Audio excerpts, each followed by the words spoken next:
बातचीत टूटी और भारत पर आया बड़ा बयान। ईरान ने क्यों कहा भारत ही शांति की कुंजी। अमेरिका पर तंज, भारत रूस चीन की तारीफ। क्या भारत बन सकता है सबसे बड़ा पीस मेकर। पाकिस्तान में अमेरिका और ईरान की बातचीत जैसे ही बेनतीजा खत्म हुई, वैसे ही ईरान की तरफ से भारत को लेकर एक बड़ा और अहम बयान सामने आया है। मुंबई में ईरान के महावाणिज्य दूत सईद रजा मोसेब मोतलाक ने न सिर्फ भारत की तारीफ की, बल्कि उसे वैश्विक शांति की दिशा में एक जिम्मेदार ताकत बताया। उन्होंने भारत की तारीफ में कसीदे ऐसे वक्त में पढ़े जब पश्चिम एशिया में तनाव चरम पर है। ईरान ने खुलकर कहा, भारत, रूस और चीन ही वो ताकतें हैं जो युद्ध को रोक सकती हैं। 3rd नहीं 13 डिग्री का केस है। माल मैंने चुराया है, पीपल के नीचे दबाया। हवालात की हवा अच्छों को सुधार देती है। शुक्ला समर कूल कूलर, हवा अच्छी है, ठंडक सच्ची है। समर कूल, लाइफ बनाए वंडरफुल। तो सवाल है, क्या भारत अब सिर्फ दर्शक नहीं बल्कि निर्णायक खिलाड़ी बन चुका है। दरअसल इस्लामाबाद में अमेरिका और ईरान के बीच हुई शांति वार्ता जब बिना किसी नतीजे के खत्म हो गई, तो उसके तुरंत बाद ईरान की तरफ से भारत को लेकर बड़ा कूटनीतिक संदेश सामने आया।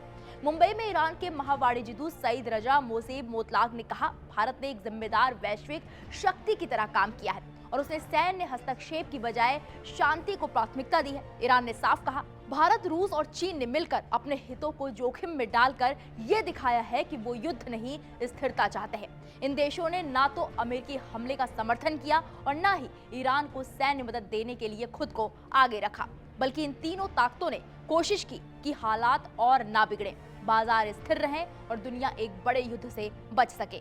ईरान ने इस दौरान अमेरिका पर भी निशाना साधा। कहा गया, अमेरिका की ओर से सहयोगी की कमी ही तनाव कम होने में सबसे बड़ी बाधा है और यही वजह है कि शांति की कोशिशें अब तक सफल नहीं हो पाई।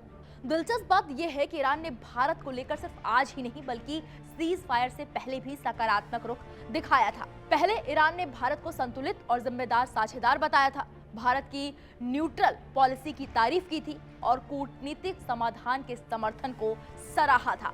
इतना ही नहीं, भारत के जहाज को होर्मुज से निकलने दिया था। और अब बातचीत फेल होने के बाद भी ईरान उसी लाइन पर कायम है कि भारत शांति चाहता है और उसी दिशा में काम कर रहा है। इसी बीच ईरान के राष्ट्रपति मसूद पेजेश्कियन ने रूस के राष्ट्रपति व्लादिमीर पुतिन से फोन पर बातचीत की है।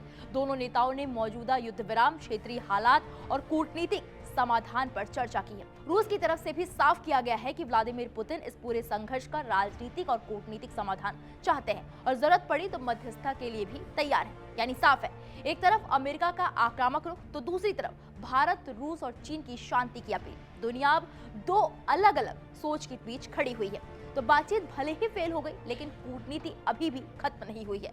ईरान ने साफ कर दिया है कि उसे उम्मीद है भारत, रूस और चीन मिलकर अमेरिका को युद्ध से पीछे हटने के लिए मनाएंगे। अब देखना यह होगा, क्या भारत सिर्फ संतुलन बनाए रखेगा या आगे बढ़कर शांति का सबसे बड़ा चेहरा बनेगा, या फिर कोई और कूटनीतिक रास्ता निकालेगा। इस पूरे मामले पर आपकी क्या राय है, हमें कमेंट बॉक्स में जाकर जरूर बताइएगा।